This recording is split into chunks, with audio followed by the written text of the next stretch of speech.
Welcome to Chaotic Harmony. My name is John. This is Crystal. We talk about the joys and the challenges of teaching music in the elementary school classroom. We share struggles, we brainstorm solutions. And we would love to have you join us.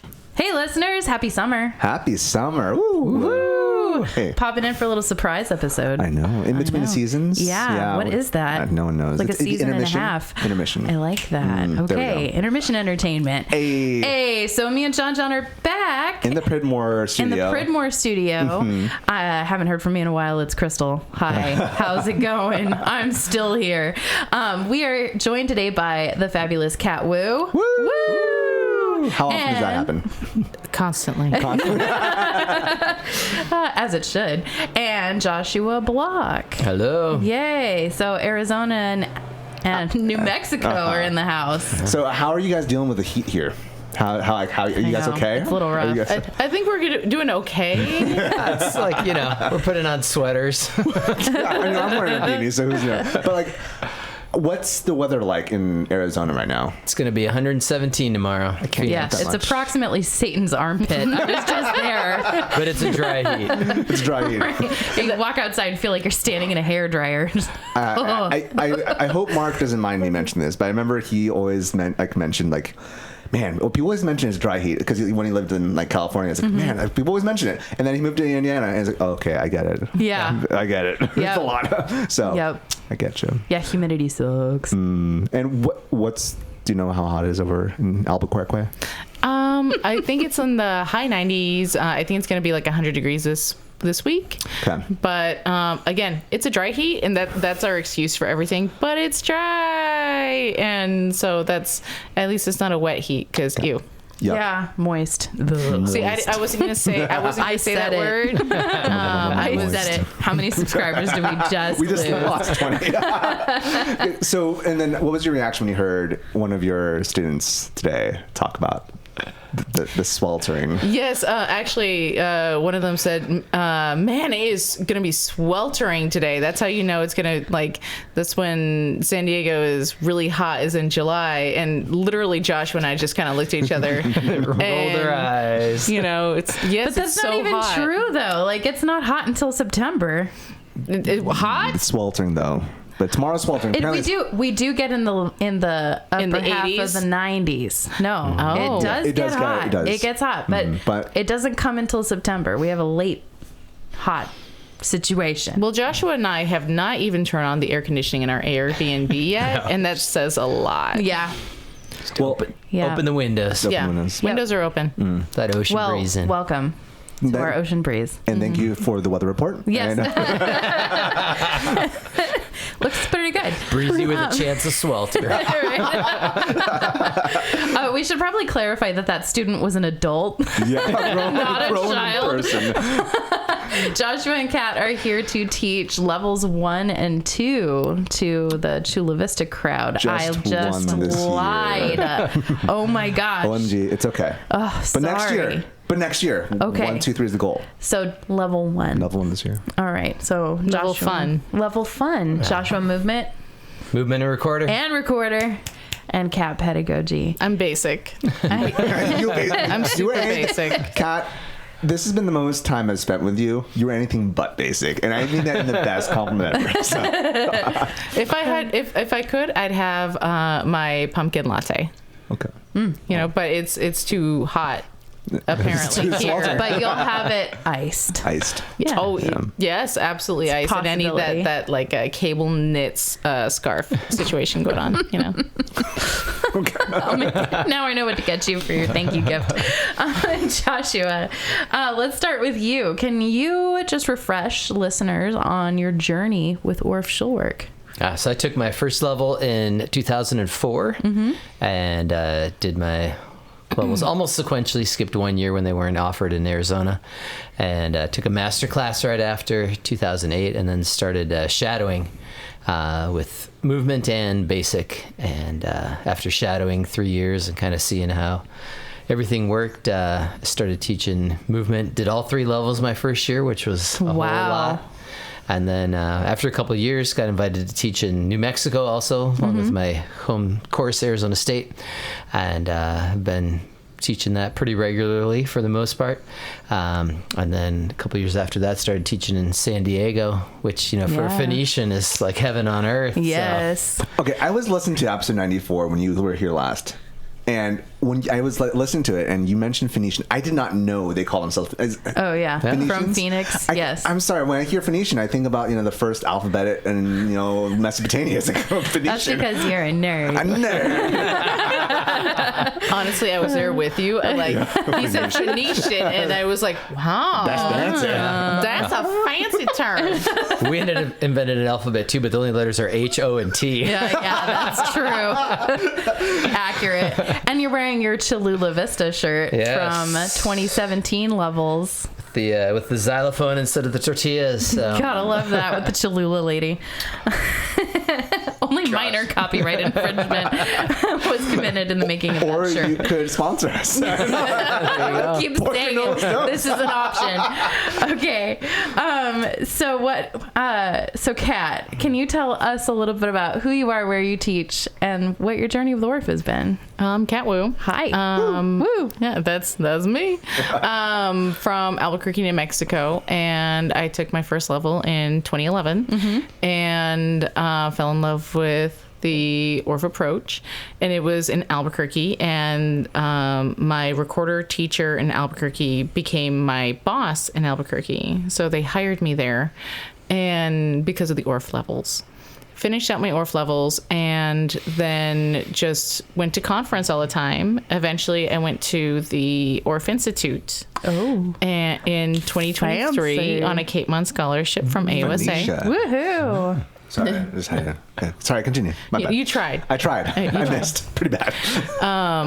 And then in last year, I apprenticed to be a level 1 TE, teacher educator. And so this year is my first year teaching level 1 basic. And I already completed my first level at my home course in New Mexico, and I am the course director there. And I started the course in 2022. All right. Just, you like to take things at a nice slow pace is what I'm hearing. Like, not take on too much at any one time. That is exactly what I am famous for, is being very slow and not having a whole lot going on. You are on the fast track, my friend. Joshua, you've been doing this for a while. What keeps you coming back to teach Orff Levels every summer? Me. And you guys. Hey. No, Orff Levels, it's an amazing experience because, first of all, you're teaching teachers who are, for the most part, in the field, and so they're very appreciative. I've taught I think they would say undergrads. desperate. Yeah. Undergrads also, and, there's not that same level of appreciation because they still don't know what they don't know. Right, yeah. And many of them, have tried teaching in other ways, and, they're not real happy with that maybe, or they're looking for other skills. And so they kind of find this Orff approach and the fact that kids get to be creative and you can have fun and it's playful, and it's just kind of like you see the light bulbs going on all the time.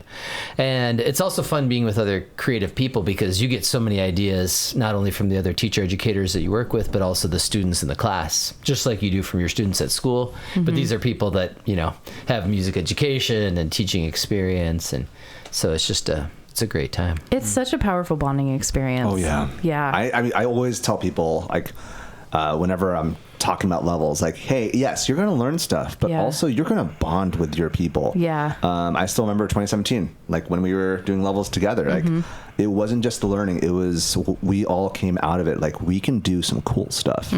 Yeah. Yeah. Well, and we're still tight. We're still tight. Yep. It's pretty cool stuff.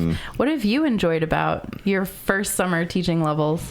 Well, it's fun because I've had my time as a participant, and then I had my time as a course director, and now being TE, it's kind of like, okay, so I've been in all of these different roles and seeing the evolution, and I do get to see like the cohorts kind of form over time as the course director, and so it's really cool to see that now. Kind of in real time as the TE, as a teacher educator. And it is the whole, you do get inspired by them. You do you do get these really fantastic ideas just like you would from children, but it's polished and it's actually full sentences this time, instead of a kid being excited. You see that excitement in the participants because I call them born again children. And That's cute. You do see the wheels kind of turning, and that's what I love level 1 because you get to see those wheels turning. You get to see the dam breaking and all of these possibilities flooding out for them. Yeah, and you get people that have been musicians for most of their lives, but have never created their own music. Have never been given that permission or that opportunity, and you kind of see they're like, oh, or this that is safe fun. space, because that requires vulnerability. Very much. That's a hard word to say, and you did a really fantastic job saying it. Thank you. Well, actually, jumping off that point, like, I know a lot of us, we grew up in what we've called the conservatory approach, with like, we learn through learning theory, we learn through just very systematic approaches, rigid systematic approaches.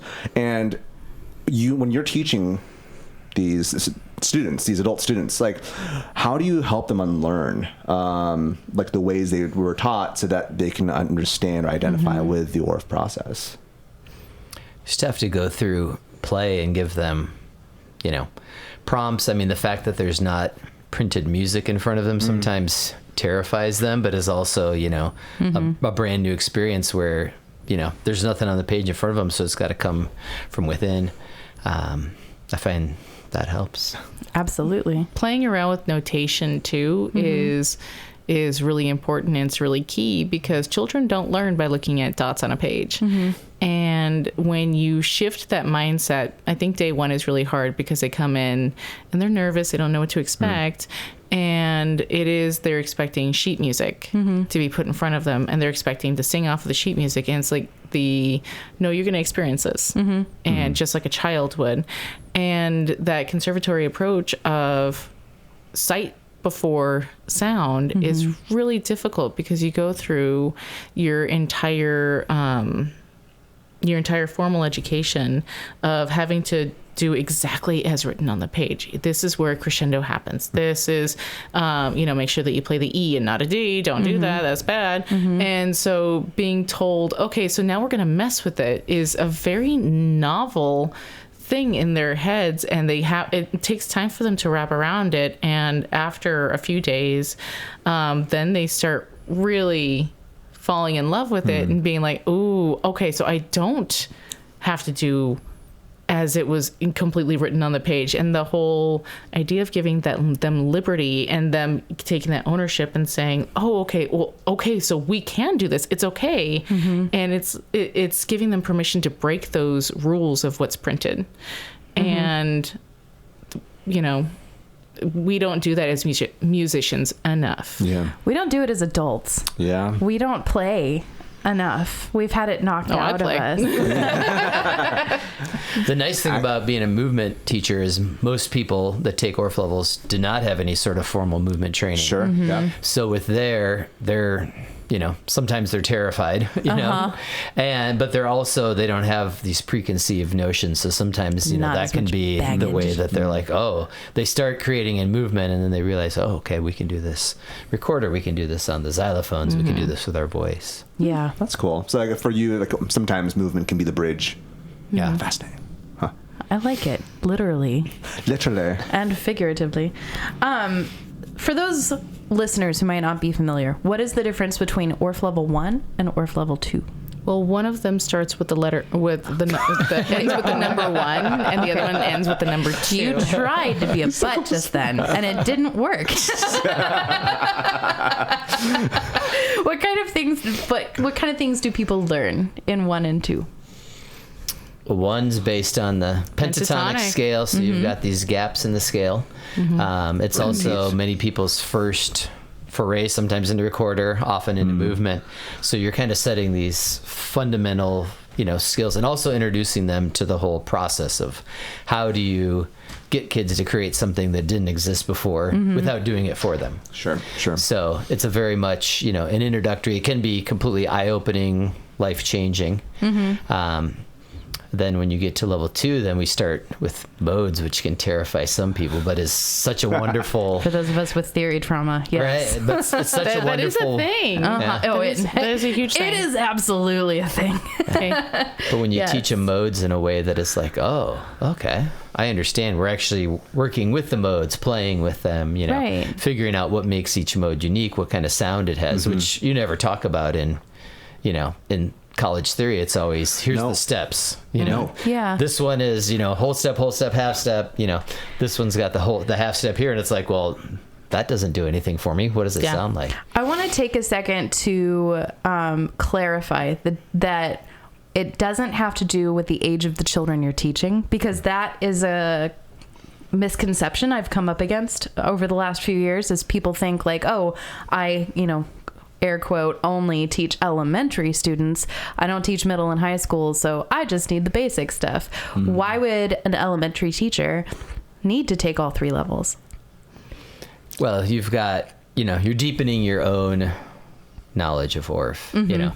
You're really figuring out like, okay, this is what, I learned all the basics. Now what can we start doing with that? In movement, the concepts there's so many concepts that you can't teach in level 1 that all of a sudden you're in level 2 and you're like, okay, now we can really work on, all these concepts that'll help your students move so much more. You get to do alto recorder, which is so much more pleasant than soprano recorder. It does have a nice sound. Yeah, and once you've done an F and a C pipe, then you can play all the recorders. Yes. Because they just extrapolate from there. Blow some child minds pulling out recorder after recorder, but it gets bigger. And it gets smaller. Yeah, save the Gark line for the end. But wait. And, level 2 is just, such a good, you kind of know what you're coming into. You kind of have this idea of, okay, I kind of starting to understand, but it starts to put more of the pieces to the puzzle. The puzzle gets bigger, and you have more tools in your toolkit. Yeah. I think it's also akin to saying like, why do you need to continue your studies as a musician in order to teach music? So it's you yourself need to better yourself as a teacher in order to teach, and you need to become a better musician in order to teach musicians.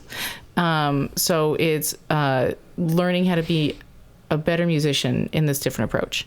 And because thinking back to your undergraduate when you had to learn to play all of those different instruments at a 6th grade level, and everybody was reduced to middle school. Like I remember in brass class, it's just like, oh, you sound really phenomenal on flute, but wow, let's put a trombone in your hand and see what happens. And it's just getting more experience with these different concepts. Is you as a teacher need to have more understanding of the way that all of these things fit, and the way that all of these things kind of can process out and get more ideas. So it's just taking it a step further, and then another step further, and just deepening your own self. So it is very much of a self-discovery as a musician, as a teacher, and honestly, in Orff, I really found myself as a person. So. Yeah. You say it as a person. Yeah, say more words about that. I want to hear about that. Oh, so more words than just a person. It definitely kind of makes you stop and think a little bit more and appreciate some things. And appreciate just the beauty of a child's idea. Because I'm a mom, and I have a 3-year-old and I have a 7-year-old, and being able to appreciate the weird stuff that these children do, and appreciate the fact that my daughter can turn a plastic pumpkin into a drum, and being able to like take a step back and be like, yeah, that is actually pretty cool, instead of like, please put that away, that is not a toy. But in Orff, it's everything is a toy. Ooh, what can we make into a toy? And then as an Orff teacher, you go into Target and you see that the bargain bin right there at the very front, and you're like, ooh, how can I use this in my classroom? And honestly, I just watch my kids and see what they do, and I use that for a lot of my inspiration, because it really made me appreciate them more. I would like to get more into that, but I feel like that's meant for a That feels like a one-on-one whole- catmaiwoo yeah. episode. 'Cause I'm really curious on your journey with Orff, like beforehand. But we'll have to. And that's a whole episode. We'll table it for another time. Why Orff cool. is therapy. Absolutely. Joshua, Kat, Crystal, and I keep on talking for quite a bit after this point on some really deep topics, so we decided to split this episode into 2 parts. Next week will be part 2, so don't forget to check that out. But don't you leave just yet. We do bring back a fun segment, our classic Spiccato, as well as, well, it's a live episode, so we guided around the week. So do stay on because we will be back after the break. Hey, we just want to take a quick moment to shout out Mission Trails Financial, the partner making this show possible at no cost to you. If you've ever felt overwhelmed by financial planning, you're not alone. But Mission Trails Financial is here to make things simpler. They offer tailored financial advice for you, from investments to tax and insurance planning, with a team of experienced fee-based advisors who are CFP designated and fiduciaries. That means they're putting your best interests first. Let's face it, navigating the world of finances can feel like drinking from a fire hose with endless options for investments just a mouse click away. But Mission Trails Financial aims to cut through the noise by breaking things down into clear, actionable steps while providing regular updates. Mission Trails Financial believes everyone has the right to work with a financial advisor regardless of how much you've saved. Mission Trails Financial's focus is building a relationship so you are not traveling your financial path alone. They even help you keep track of old 401ks when you're transitioning between jobs, because your financial future should always stay on track, no matter what changes. So don't wait. Let Mission Trails Financial show you how to make that next step towards the future you've worked hard for. Plus, your first consultation is absolutely free. Just visit missiontrailsfinancial.com or call 619-419-0238 today. You'll be glad you did, because leaning on professionals like Mission Trails Financial is how we get ahead. Check out the program notes for more details. Advisory services offered through New Edge Advisors LLC, a registered investment advisor. And we're back. But before we continue, a hard left turn. Thank you everyone so much for being a part of this intermission episode. Special. Woo! And we've done this now, 117 episodes, I think?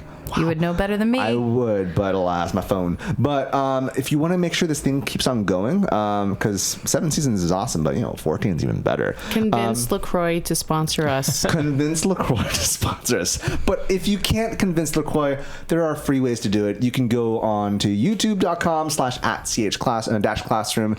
Hit a like. You can go on to Spotify, Apple Podcasts, give us 5 stars there.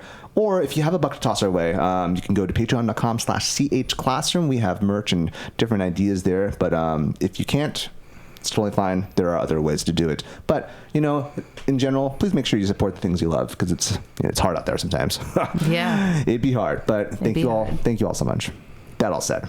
Spiccato. You got one? I got one. So, during the beginning of Orff Levels, I was kind of just in the corner taking care of some mail stamps, postage stamps, because I'm getting ready to send out my save the dates for my wedding that's coming up. Oh, wait, you're getting married? I hate you so much. So I had to buy a roll of 200 stamps for all them stuffs. So, but if you weren't going to send the save the dates out, what would you do with them in the classroom? Stamps. Give me the roll. So it's just either with a roll or with just stamps individually. No, I really like the roll. So I'm thinking, what if we do? What if we do oh my gosh. I know. What did you do to this roll of stamps? Started from the inside. I know. What? Like a psychopath. He didn't even open this correctly. It was more so I didn't put it in my backpack correctly. It's a great spiral for movement exploration. There you go. Spiral for movement? Well, that's what I was thinking is, oh my gosh. Okay, so. Can you bring the stamps close to the microphone? So I'm trying to bunch them up because I think it would be fun if we did like we did at Judy's session at conference where we throw it. And then if you get it, you have to expand. So as it moves, you watch one part of your sculpture, and then you have to match your body with how it unrolls. if I did a good job packing the roll in my backpack, Yeah, which I did not. Which he didn't because he sucks. That's ugh. And he opened this freaking roll. But just look at all the things that Crystal's doing. She's winding them. Oh, she's that's true. Okay, folding so them. maybe They're bent. as I'm winding it, how can you wind yourself? Yeah. What part of your body can you coil up tightly? Could you coil up your toe? Can you coil up your ear? That's what. Can you that's too coil much. up your nostrils? What about your eyebrows? His eyeball. Your eyebrow. Boom. There you go. That doesn't have a very. Yeah, they roll, It roll. doesn't have a very satisfying expansion. but you can. Create a spine. So he grabbed Twirl. one end of it and he's just lifting it up and watching it uncoil and then recoil. Ooh, so you could uncoil Rise and and then fall. recoil. okay. So maybe having a student leader pulling the stamps and everyone else kind of echoes Yeah. it. Or Activity, echoes them. passivity, where the roll of stamps controls you, and you have to I do. like it. You could even do it with a group, you know. Yeah. Or then you peel off one of the stamps and you place on a student and they do something different. I don't know. I do a you lesson use- with. I've got a letter this morning where we talk about, letters. In the old days, people used to write letters. Right.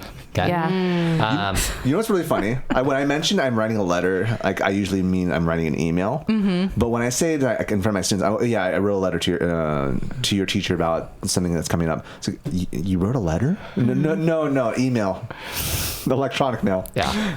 Yeah. But we talk about, getting a letter. I got a letter this morning. Oh, yeah. I got a letter this morning. Oh, yeah. So the students get a chance to talk, letters are communication, I got a bill.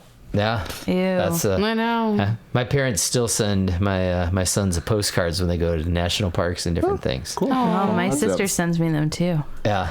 I got it. old I'll have school. to get you the last one she sent. It's ridiculous. But keep talking about your spiccato. So, and then we talk about, why sometimes you might get a letter with a code. Why might you get a letter with a code? So that no one else sees. No one else sees, but why can't they see? What are you up to? Secret. Secrets. Could be a spy. Times of war. We talk about in Arizona, we have the Navajo reservations in part of the corner of the state, along with New Mexico, Colorado, and they were famous for creating a code during World War II that was never broken. So we talk about talkers. notes, Yeah. decoding. If I Yeah. play bum ba da da da da da da, you might sing those notes back to me, and how we can, music Some involves secret decoding. letters. So this could be the stamp like on the it. letter. And this year when I did that lesson, I actually found an app online Right, that so it's got- codes things for you. And so Ooh, I that's gave fun. the students coded letters, and they were like, Ooh, that is cool. Kids love that stuff. Oh, yeah, absolutely. So this was the last postcard my sister sent me, and it's from the Napa Museum, the Fine Arts Museum, and it's got a guy with a full suit of armor, and she has written on the front, "Oh God, I gotta pee," in a speech bubble coming out of it. Dear Crystal, don't you hate it when you finally get your full suit of armor on just to realize you should have peed? First century problems, am I right?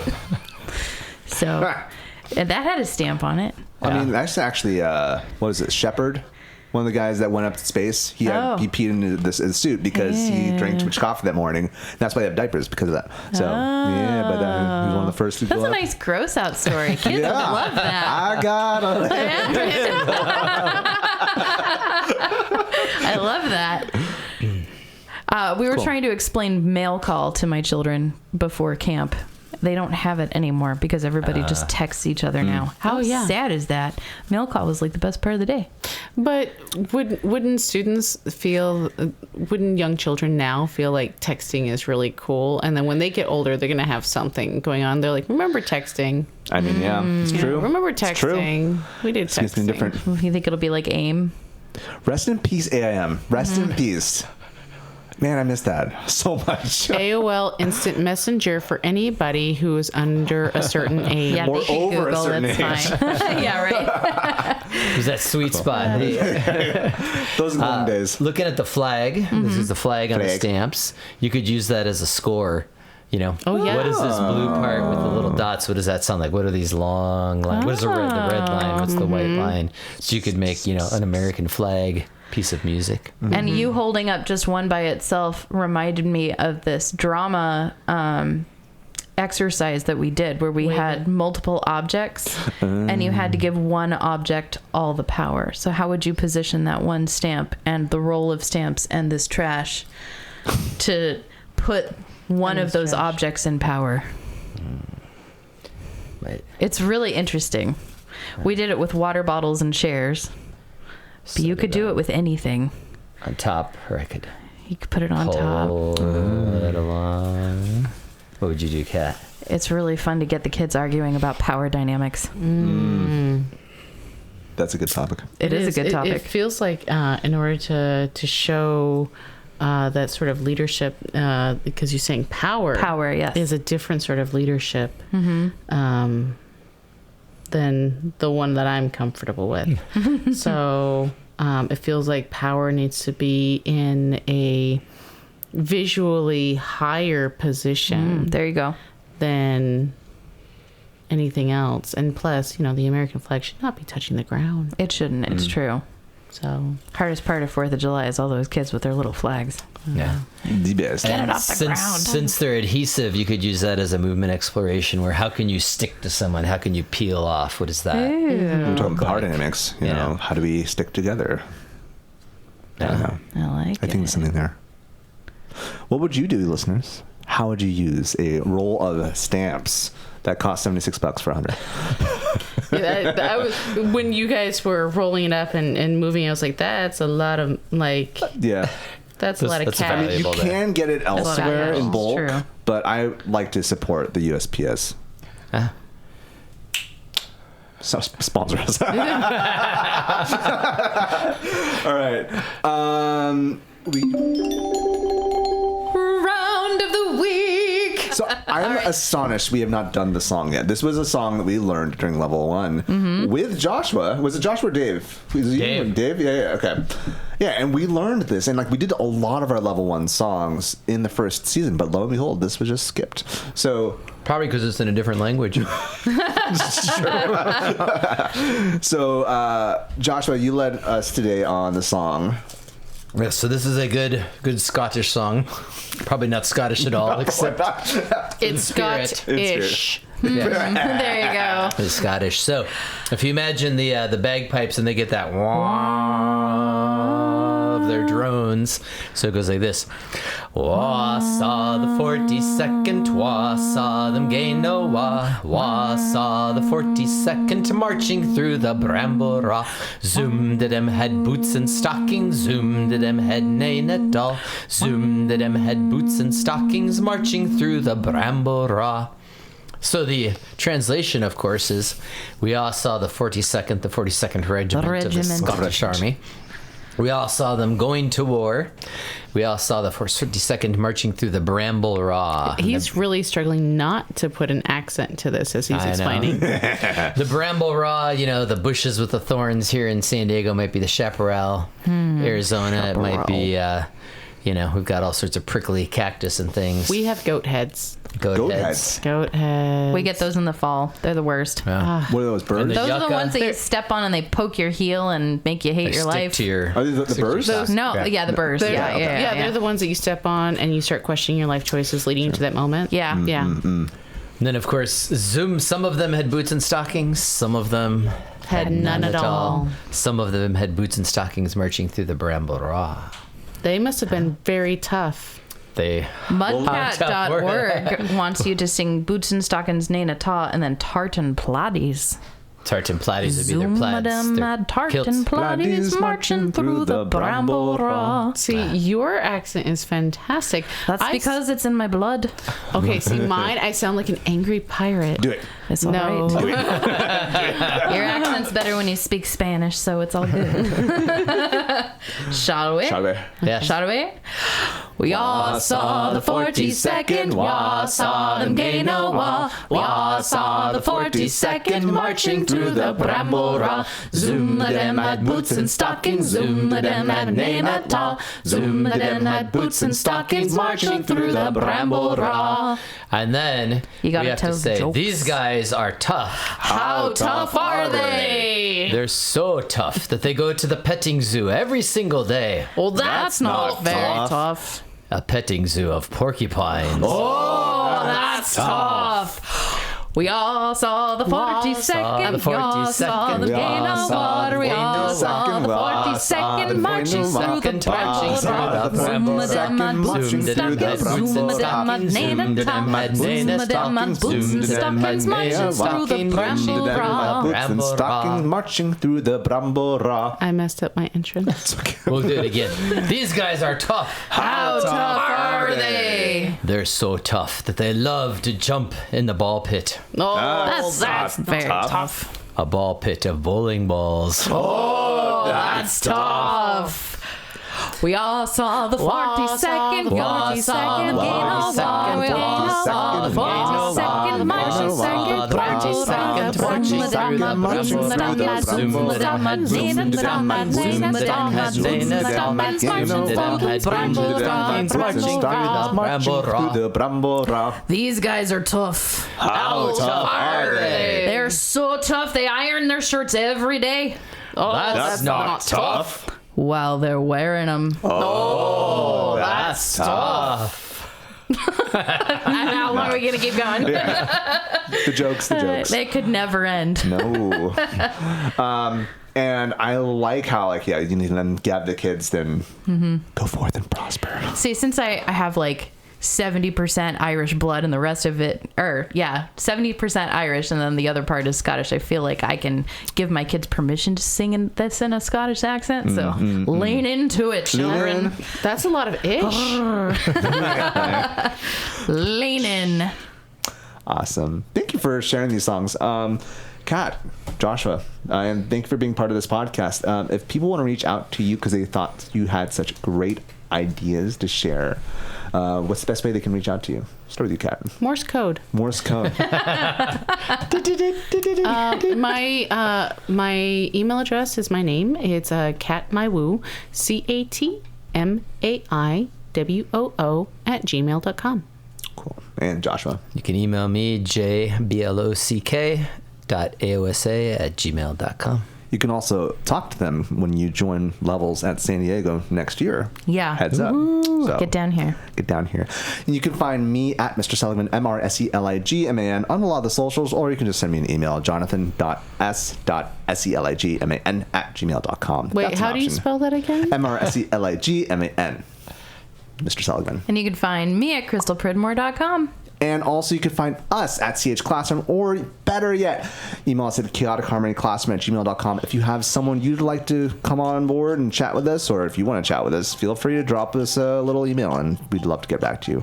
Thank you all so much. Thank you all so much. And Thank you guys. Thanks for having us. Yeah. bye. Bye. Adios. Do you want me to talk louder? No, we'll just on this end. No. No. Zoom and my boots and stockings. Zoom and my made a tall. Alrighty. Somehow your bagpipe turned into a duck.